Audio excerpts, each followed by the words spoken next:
All right, Steeler fans, it is time for the Monday morning conversation. We're staying in-house with this one and bringing in Dave Schofield, which has turned into a yearly practice after the NFL draft. We do our way too early 53-man roster predictions, and that's what we're going to do today. Dave, what's up? How's it going?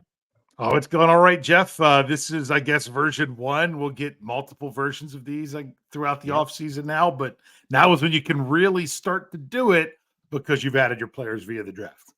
Yeah, and I think that, this is obviously we didn't do it after free agency, so we've got free agent acquisitions in this as well for the very first time. We'll probably do another one maybe after mandatory minicamp wraps up and the hiatus before training camp. And then, of course, during training camp, we'll have one as they get ready to take their roster from 90 to 91 down to 53. But Dave, before we even dive into this thing, was this an easy exercise for you or did you find some challenges? Because I certainly found some challenges, but I can't speak for you. Yeah, there's some challenges, but I have a formula that I stick by with it. It's just I could try to explain it if you want to hear it, but you try to stick to the 25 offense, 25 defense, and the 3 specialists, and then within the offense, there's basically one position that I look at that you can take an extra one somewhere where you feel it. And then you can borrow from other places if you need to. And then kind of the same with the defense. I feel that there's kind of, if you were really starting to skimp, you could maybe skimp even more, but there's kind of one extra one on each side of the ball that I think kind of flows into one position or the other from where I break down the numbers. Right. So we're going to do this offense first, defense, and finish up with special teams. And that'll round out our 53-man early predictions. Dave and I did something different. You'll hear us talk about this as we go position by position. Dave did put like player to be determined in some positions. I tried to stick with players that were on the roster. And this isn't against what Dave was saying. And a lot of times my analysis is I agree with that, but at the same time, it was just a different philosophy. So we actually flipped the script. Usually I insist on having guys to do that. Yeah. And you're like, another free agent signing. You've done that in the past. So I'm like, oh, well, if Jeff does that, I'm going to go ahead and say where I think they're going to sign someone. And then this year you stick with it. So it's all right. At least we get one and the other. So sorry if I flipped that on you. No, it's okay. And I do want to say, like, the biggest struggle for me are just the numbers. It's just the numbers at each position. Some positions you have 10 offensive linemen. Will they keep 10? I don't know. Probably not. But who do you cut and where does that position go?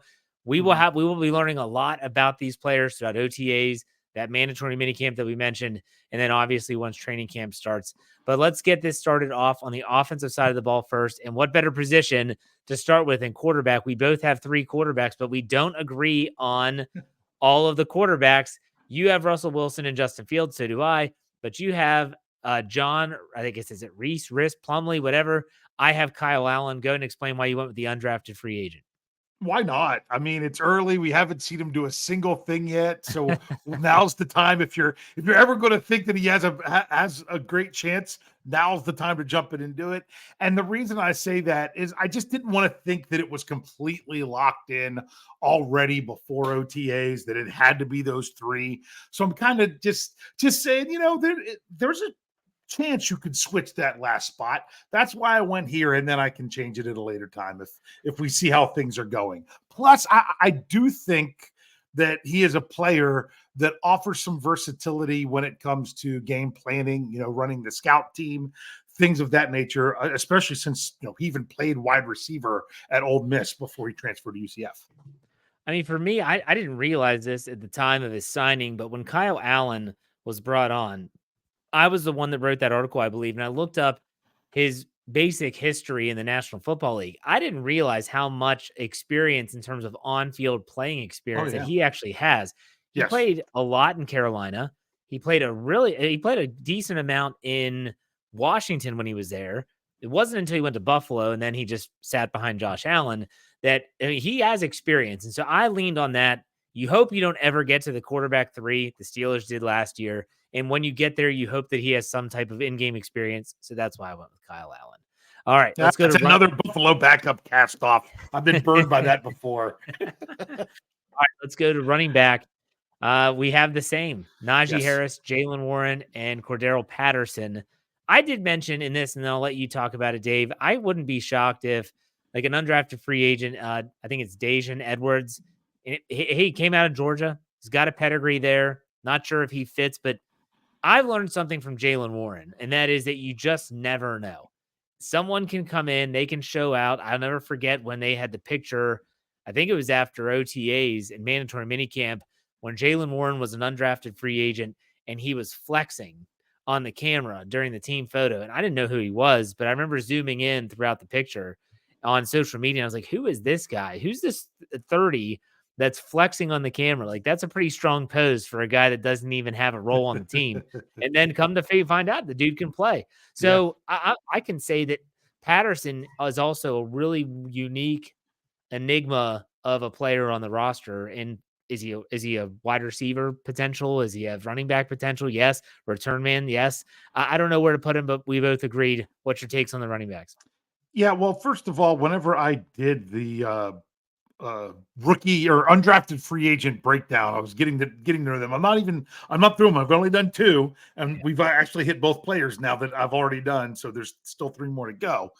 But with this one, with Dejan, what's his last name again? I can't even remember. Edwards. Yeah, I didn't think his tape was very impressive when I watched it. It just, nothing really jumped out. That I mean, he was the second running back at Georgia. I mean, still it's Georgia, but just nothing seemed overly impressive. And to me, Cordero Patterson, that's, if the Steelers are going to use the third running back like they did last year, that's where you put him. They did not give a carry to any other running back other than Najee Harris and Jaylen Warren, unless you count Connor Hayward as a running back, and he got 1 rushing attempt.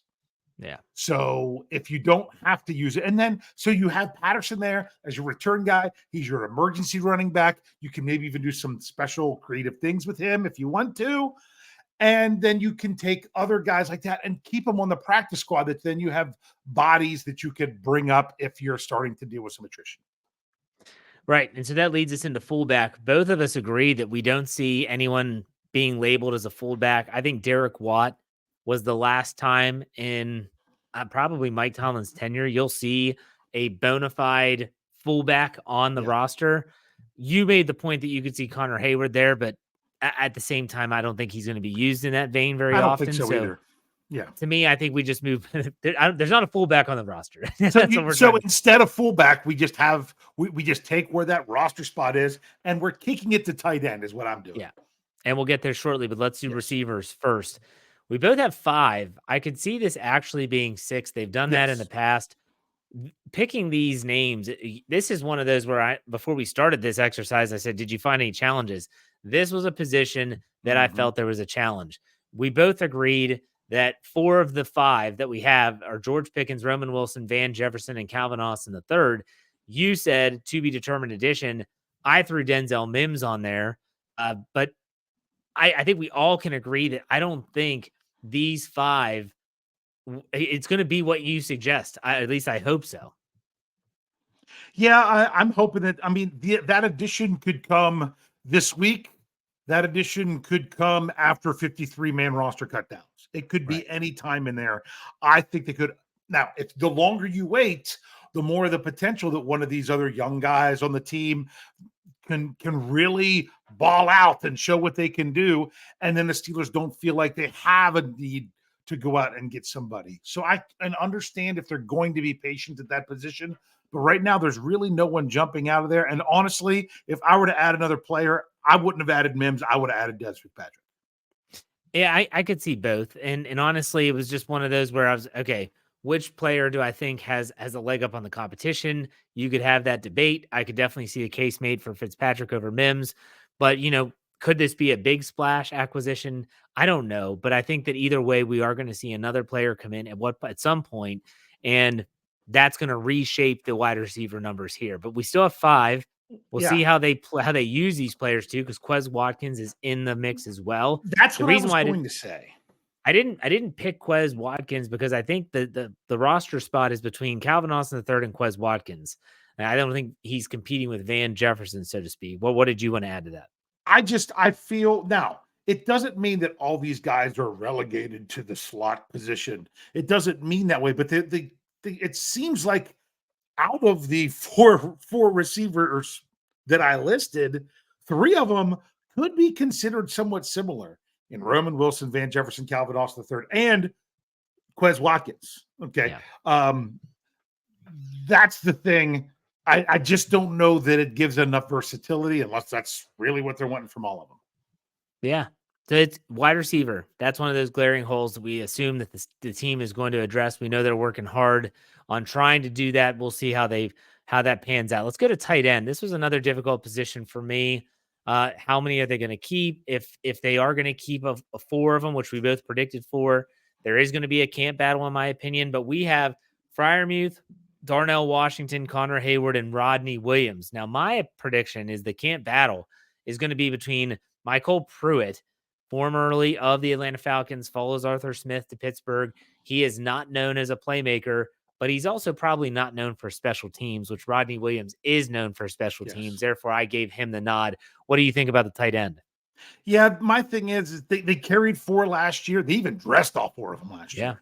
And if you're thinking of this being tight end / fullback, then you have 4 spots, even on game day for it. And the reason I gave the nod to Hot Rod is because he did a really nice job on special teams last year. He's not afraid to go out there and do those things. And I'm not having a non-returner special team spot at wide receiver like last year with Boykin. So I'm making sure I'm keeping that at tight end with someone who's going to give you special teams.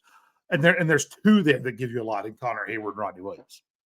Let me ask you a question quickly. It's kind of a sidebar. Do you think Connor Hayward, I didn't necessarily believe that his spot is guaranteed. Would you agree? Guaranteed? No. I mean, if we've learned anything, no one's really guaranteed. I mean, my goodness, look, they traded away Kenny Pickett and Deontay Johnson. Yeah. So no one's really guaranteed, but I think it would take a lot for him to not make the roster because my goodness, his special team snaps alone last year were insane.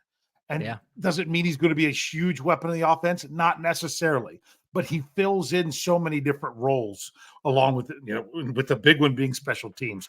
It would be tough not to have him. To me, he's a younger version of Miles Killebrew. The guy that you just are going to keep around because he's going to play all your special teams. That's a very interesting comp there. I like that. Now, if you add all these numbers up, we have 10 spots left if we're doing 25 on offense, and that's for the offensive line. And you and I both agree on these 10 players, but I'm just not sold on maybe them keeping 10 on the actual 53-man roster. We have the same players: Broderick Jones, Dan Moore Jr., Troy Fautanu, Isaac Seumalo, James Daniels, Nate Herbig, Zach Frazier, Dylan Cook, Mason McCormick, and Spencer Anderson. If you were to get rid of one of these guys and only keep 9, what would you do, Dave? That's tough. That's a good one. That's the key. That's why I put the extra position at offensive line. Yeah, because I agree. That's the extra one. You could go 6 wide receivers at 9 offensive line. I mean, to me, 8 offensive linemen is skimping because you need 8 to dress, and then you got to pull from the practice squad. You could do it, but not with these names. To me, it's going to play out very much through training camp. Some people, the first day that they would want to bring up is maybe a Dylan Cook. Steelers love Dylan Cook from everything that I hear. So they're like, well, if Dylan Cook is there, do you really need Dan Moore Jr.? I get that as well. But Dan Moore Jr. is also the starting safety net for if they want to ease in Troy Fautanu with the whole don't make them play 20 games idea. But whether they can do that with Zach Frazier or not is a good question, because then the other interesting name is, if Frazier's good to go and Mason McCormick seems like he's also another suitable depth on the inside, do you really want to pay the $4 million to Nate Herbig?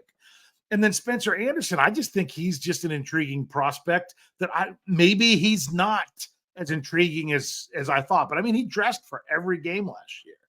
So that's why I'm so torn with all those. To me, your guarantees, I mean, and some people are like, well, maybe they're going to want him to go ahead and move on from James Daniels. But No, because I always thought they were going to extend James Daniels, even with the drafting of Mason McCormick. We just have to see. So to me, locks: Jones, Fautanu, Sayamalu, Frazier. I would even say Daniels. Even though I think Moore might be your starter to start, doesn't necessarily mean he's locked if Fautanu just blows everybody out of the water. To me, the one question that you have to ask yourself if you're the Steelers is, how versatile is Spencer Anderson in reality? Yeah. You were right on when you said he dressed every game, and that there is value in that, because you look at DeMarvin Leal. We'll talk about him, but I labeled him Mr. Inactive at the end of the season. But you have this situation where if Spencer Anderson is that versatile and can play all the positions, well, that now changes everything. Yes. Because now, like, do you need a Dylan Cook? Do you really need 4 tackles? Probably not.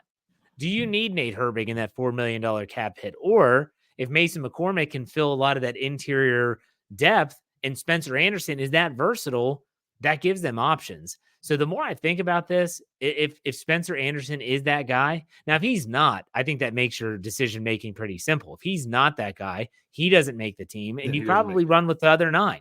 But otherwise, I think that if Spencer Anderson is the guy that we all think and hope that he is in terms of depth and versatility, like a Kelvin Beachum type of guy, then he provides a lot of value, and he also can save you some money if you do cut ties with a Nate Herbig to save yourself some money. But that's going to be a very interesting position group to watch as they start to decipher things throughout rookie minicamp, mandatory minicamp, OTAs, and then eventually training camp. So we have 25 total roster spots on the offensive side of the football. Now let's go to the defensive side, and we start with the defensive line.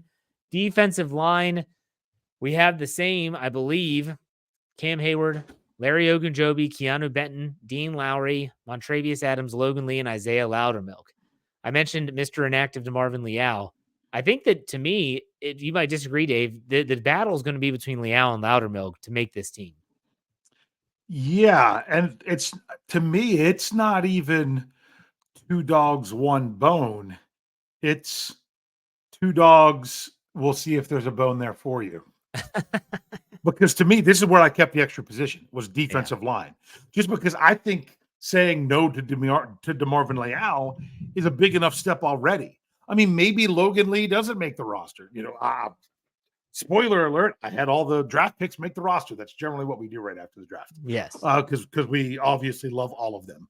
But there's no guarantee there.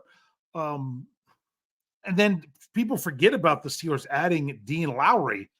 The thing with him is, if he really can offer the play that he was expected to offer, was it Minnesota he was in last year? It was. I know he was he tore his pec. He was on IR. Yes, exactly. So therefore, he didn't really have all that much production last year because of the injury. If he comes back and produces even at just 75% of what was expected of him in 2023 in Minnesota, that's a great depth piece that you're going to be having there that could even, hey, if Larry O's not getting it done, he could even push himself into the starting lineup because he was that quality of a player in the past, but he might be winding down that career due to injury. But you could also say the same thing maybe with Cam Hayward because of the time he missed and he was dealing with injury. So there's a lot of question marks there. I wouldn't be shocked if even offensive and defensive line, if injury could even maybe sort these guys out. Yeah. And I was fine with the extra position being on the defensive line. And I wrote this in my analysis of the position, is that I want them to find pieces of the puzzle that can not have Cam Hayward out there as much as he has been and limit his usage. Mm-hmm. If Cam Hayward at this stage of his career finds himself more of a specialist role, I'm fine with it because he'll be able to execute that. And you're not going to rely on him the way that they even tried after he came off of injured reserve last year. And you could tell he was a shell of himself. He said it himself. He got injured in training camp and then re-injures it more severely in week 1. And even after having surgery and comes back early, he's not even 75%. So after postseason surgery, they say he's healthy, but still, I don't want to overtax Cam Hayward. I want to see him play more. So that means you got to get other guys. Maybe it is a Dean Lowry and Isaiah Loudermilk. I don't care who it is. Well, they need to find a way to do that. I think you got to get the most from your other guys. Because I don't see, with keeping 7 on the roster, I don't see a way that they could have 7 of them active on game day. They That's wouldn't. just I too think someone much. let's go with the 7 we have. I could see Okay. Logan Lee being inactive almost every game. Yes. Then that's what you could do. You do it with the rookie and just Yeah. continue to keep him on the roster. That would be it. But I mean, it's not like Isaiah Loudermilk. I'm all overly excited about that. It could be late DeMarvin Leal. And we didn't even mention Braden Fajoko's back. I forgot But about he spent that. most of the year on practice squad last year. Right.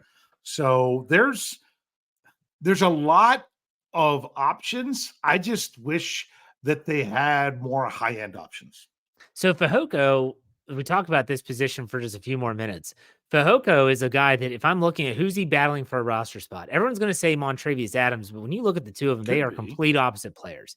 Montravius Adams might be a nose tackle based on the roster, but he is not. Like he's more of a pass rushing guy. He's more speed. He's more, quick twitch, if you want to put it that way, where Fehoko is more of your old school nose tackle. I want to plug up the middle. And there are still fans that clamor for that since Casey Hampton's retirement. This is going to be interesting to see. It's going to be interesting. He is the only nose tackle listed on the roster. Who's that? Fehoko. Okay, so they changed Montravius Everyone Adams else is just defensive tackle or defensive line. All right. He is the only nose tackle. So let's go to the next position, outside linebacker. This was a position that I was like, well, I know the 3, and we have the 3 down: TJ Watt, Alex Highsmith, and Nick Herbig.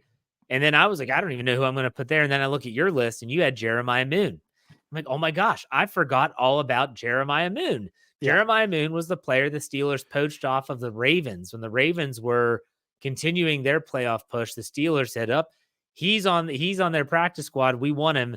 He clears waivers. We got it. So they pick him up. So they might go ahead, Dave. What are you going to say? It was close to that. He was on their active roster, and they released him to try to get him back to the practice squad. Was it Mark Andrews coming back? I think you're right. Mark Andrews. I think you're right. Yeah. And the Steelers claimed him off waivers. Yes, because anyone could do that, and they could take him on.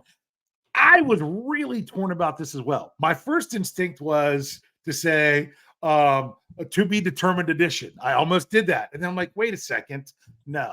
I'm going to put a person here. And I actually even typed in, looked, and what I had, you're going to love this story. Went to look up his name on the Steelers roster. I was going to type in, is it Kyron or Kieran Johnson, who was on the practice squad, elevated 3 times, then put on the 53-man roster and was constantly active on game day because all he did was play special teams, played like 1 or 2 defensive snaps for the Steelers, even when they were getting thin at outside linebacker. He was only for special teams. I'm like, I'll just throw him on there for special teams and say the other 3 are going to hold him down. And when I went to the roster to pull off the spelling of his name is when I saw Jeremiah Moon. And I'm like, oh yeah, that guy that was actually on the Ravens 53 last year. Yeah. Let's put him in there instead. That's my story. And it makes sense. And because if the Steelers value him that much, that they're going to put a waiver claim in on him, and not only to screw over the Ravens, which makes it even sweeter, but the Ravens, Jeremiah Moon didn't light it up for them. He didn't have an unbelievable statistical performance, but he is a serviceable guy that can also play special teams. That is not what Marcus Golden did last year. Nick Herbig did that last year. You would expect Nick Herbig to do that again this year, but I think you and I both agree Nick Herbig's expected to take a step into that number 3 rotational role, and Jeremiah Moon can fill in when necessary, and they're both going to play special teams, so you have that feather in your cap as well. Yeah, and honestly, that was something that hurt them last year at times, was having some of these guys that were in reserve roles that didn't play special teams. It was starting to bite them at inside linebacker when they had to go with Miles Jack. It started to bite them with Eric Rowe at safety, older veteran guys that are coming in, but they're not guys that you really want out there running on special teams. And that's why if you even remember what game it was, they had Marcus Golden inactive one game because they needed to have they had actually brought Kyron Johnson up from the practice squad and had him active over Golden because they needed the special teams guys. So that is something to remember with this, because that you need someone who can do that. It's a very important role. And that is, having a player like that on your roster, taking the last outside linebacker spot, especially if you really want to If you want to get a good 3-man rotation with Herbig in there and with Highsmith and Watt, that would be phenomenal. Then you just have Moon if you ever need him for a few snaps, but mainly just a special teams. I agree. Let's go to inside linebacker. We agree on the 4: Patrick Queen, Landon Roberts, Cole Holcomb, and Peyton Wilson. But we both said the same thing. What is Cole Holcomb's availability? If he starts the year on the PUP list and maybe eventually ends up on the reserve list, then you and I said almost the same thing, and I didn't even read your analysis. Mark Robinson could find his way onto the roster. Otherwise, I think if Holcomb is available, Mark Robinson's tenure on the roster is probably coming to an end. You agree? Yeah, Peyton Wilson was the upgrade.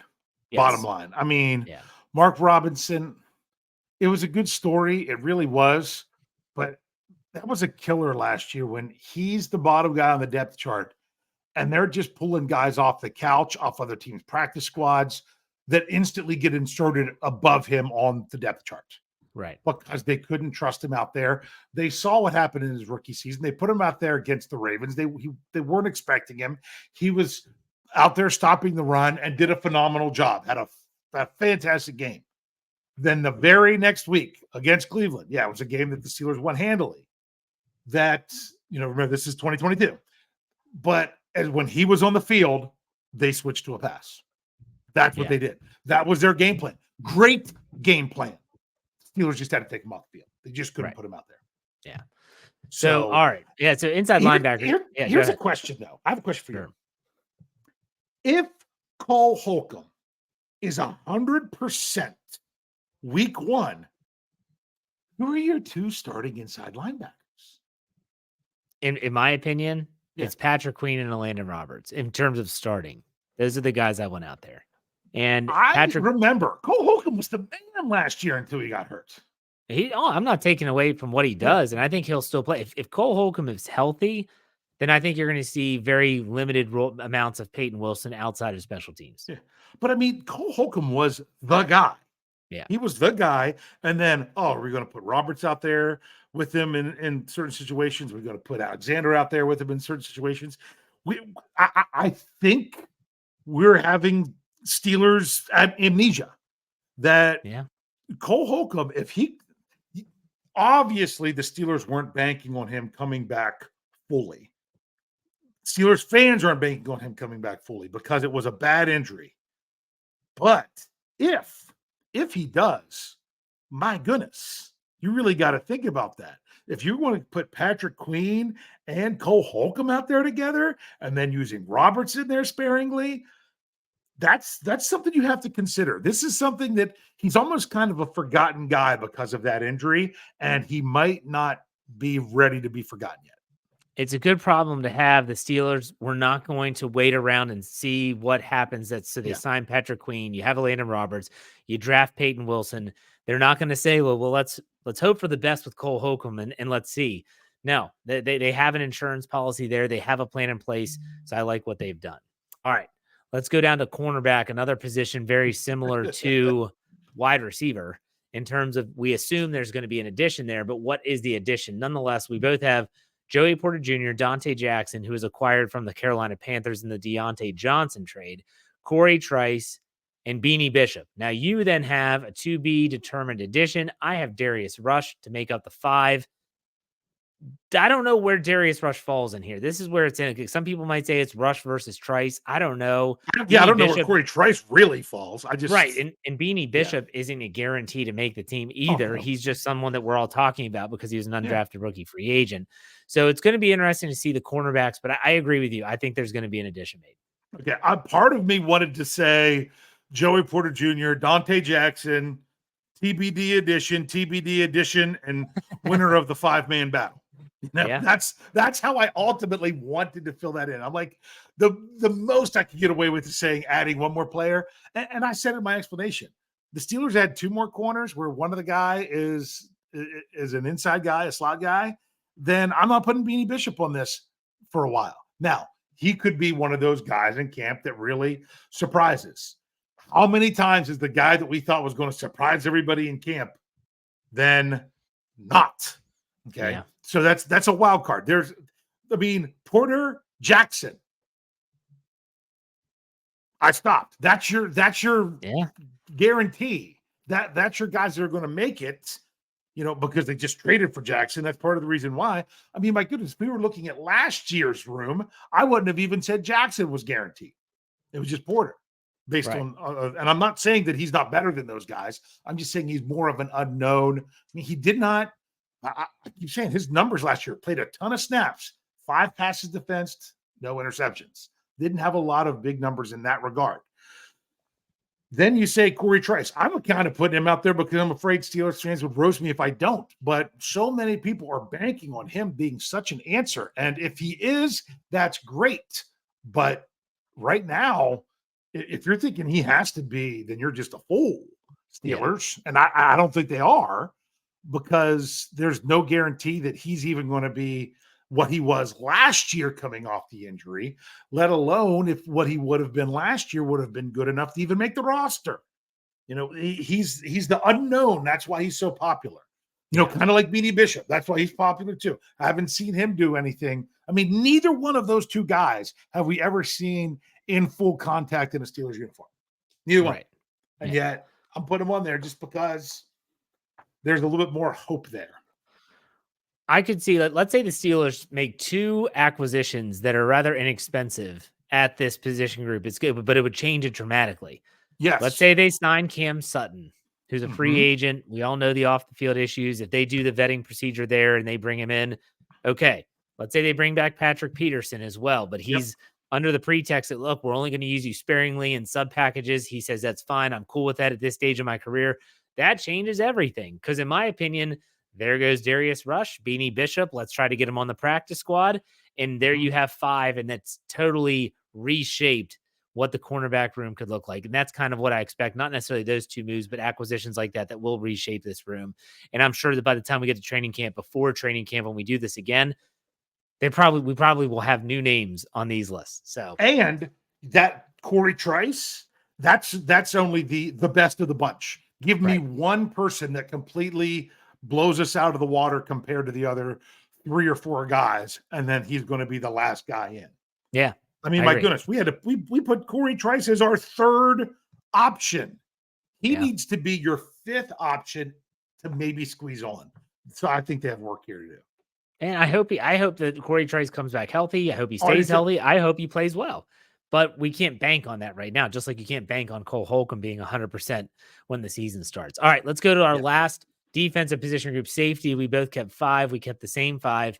Minka Fitzpatrick, Deshaun Elliott, he was a free agent acquisition. DeMonte KZ, they keep him around. Miles Killebrew, special teams captain and ace. And then Ryan Watts, 6th-round draft pick out of Texas. I did say in my analysis that Watts is unique because I think that he's a cornerback by trade coming out of college, but he also has the size and length of a safety. So if you were to ever wanting to have one of those hybrid players, the Steelers do like to have those type of players on the roster that might be able to flex back and forth. They don't use them a lot, but they do like those type of players. Ryan Watts could be that guy. I said in my analysis, I don't care what they do as long as Minka Fitzpatrick isn't playing the role he was last year, which is in the box. Get him back in center field where he makes plays, where he belongs, where he stays healthy. Other than that, I honestly don't care, but I think this is a good 5. You agree? I'm not as sold on it. I'm really not. I almost went with Tristan Thompson in place of Ryan Watts because he played safety before he got hurt too. He was one of those next Tristan guy up, Trenton? play well, got hurt. Is it Trenton Thompson or Tristan? What did I say? I don't. Is it Trenton though? It's Trenton. I might have said Tristan. I say that a bunch. I have Trenton written up for it, which is the right one, but I've called him Tristan a bunch. It's TT. Anyway, with him, I could see him because he fits more the role of safety. But then I'm like, but this is a chance where someone like Watts, maybe that's your new gunner. That's what I thought right after he was drafted. That's what I've heard people talk about since the draft. I outlined the number with him last week on Stat Geek of 34.5-inch arms, the longest of any defensive back, cornerback, or safety in this year's combine. I mean, it's crazy how long his arms are, but really, he doesn't. There's no guarantee he's making the team. And my bigger concern then is I'm like, I like to squeeze him on there for special teams. But you got another safety there, Miles Killebrew, that he's your special teams. So are you okay with just the other three as the main guys that you're playing at safety? I am, as long as they're all available. But then if things start happening like last year, I'm starting to think that the bottom two of that depth chart could then have them in trouble. Yeah, that's a good point. I forgot about Thompson, and he could find his way onto the team. We'll see what it looks like. They could go 6 safeties and 6 defensive linemen. That wouldn't surprise me either. Yeah, you're absolutely right. Again, I just want Minkah Fitzpatrick out of the role he was last year. Put I him in agree. the back. Let someone else do that. And yeah, let's play some ball. So that's 25 total on the defense. Anyone knows that that's 50 total heading into special teams. We both agree there's nothing to discuss here barring injury. Christian Coots was re-signed as a long snapper, so he's the guy. Cam Johnston, aka Bill Burr lookalike, the punter. They signed him in free agency to a 3-year deal worth $9 million. He's your guy at punter, and Chris Boswell is Chris Boswell. So I viewed it as nothing to see here. There's your 53 players. Anything to add there, Dave, on any position group or the 53-man exercise at all? Yeah, there's some places where you can move stuff around. Yeah, the specialists, that was very easy. I know some people were even wanted, are they going to draft another punter this year? I'm like, not when you pay another guy $9 million for 3 seasons. Yep. That's not what you're going to do. This is their guy now, outside of injury, that's going to be their punter. So that's locked in. But I could see the Steelers, shifting things around, keeping an extra defensive back rather than a defensive lineman, maybe squeezing in another outside linebacker to have more help with special teams rather than a defensive lineman if they don't feel that those guys are really, really showing out. Yeah. And honestly, out of everything that we've done here, the thing that I would say is the least likely is 10 offensive linemen, just because, 9's enough. I just don't know how it would play out of who wouldn't make it. So that's why I'm sticking with the 10. Yeah. It's funny because we'll do this multiple times throughout the offseason, gearing up for the regular season or for the end of training camp preseason when they have to make the roster cuts.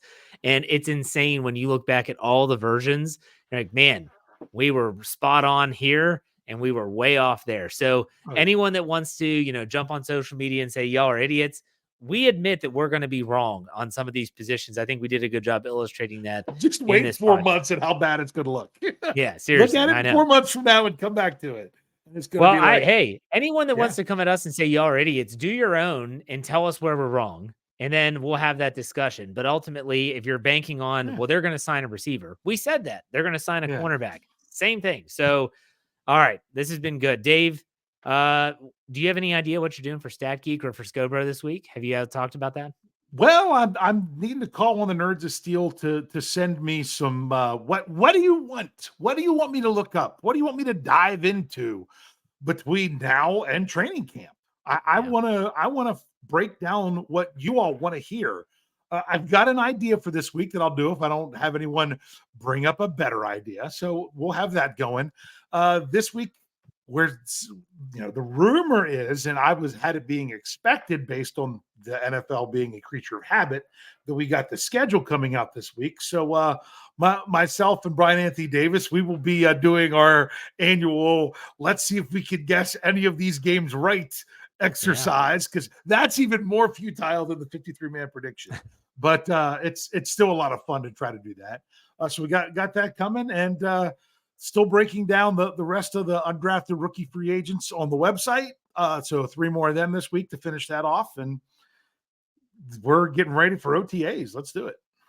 Yeah. So, this is going to be a busy week, though, with the schedule potentially being released on Thursday. Rookie minicamp, like you mentioned, coming up this weekend. We'll at least be able to see some of the rookies in Steelers gear for the first time, which is always exciting. But Dave, thank you for your time. Make sure you check out all of his work at steelcurtainnetwork.com and on our podcast channel. Dave, thank you very much, man. Appreciate it. All right. Thanks, Jeff.